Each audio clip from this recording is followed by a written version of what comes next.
అమ్మా నేను కాలేజ్ మానేస్తున్నాను. ఏమైందిరా? అందరూ కాలేజ్కి బైకుల్లో కార్లలో వస్తున్నారు. నేను నడిచి వెళ్ళాలంటే అవమానంగా ఉంది. నాకు బైక్ కొంటేనే కాలేజ్కి వెళ్తాను. దాని ఖరీదు 60,000 తెలుసా? తెలుసు. తెలుసు అడుగుతున్నావా? అవును. నీ కోరికలు తీర్చడం నా వల్ల కదరా. నలుగురిలో హీనంగా బతికే కన్నా చదువు మానేసి ఇంట్లో కూర్చోడం మంచిది. కూర్చోరా. ఎవరిని బెదిరిస్తున్నావు? అబ్బా మీరుండండి. ఒరే నీకన్నీ తెలుసు కదరా, కొంచెం ఆలోచించరా. మీరు కూడా నా గురించి ఆలోచించండి. వాడు విండే.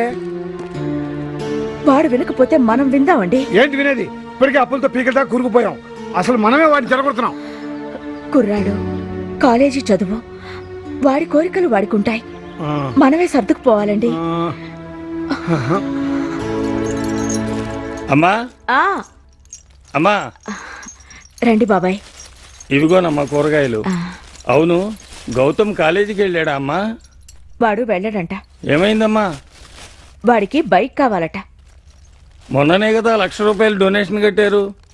కాలేజీకి అందరూ బైకుల మీదే వస్తున్నారని వాడు బాధపడుతున్నాడు. ఓ 4 రోజులు ఆగమనండి. వాడు ఆగేట్టు లేడు.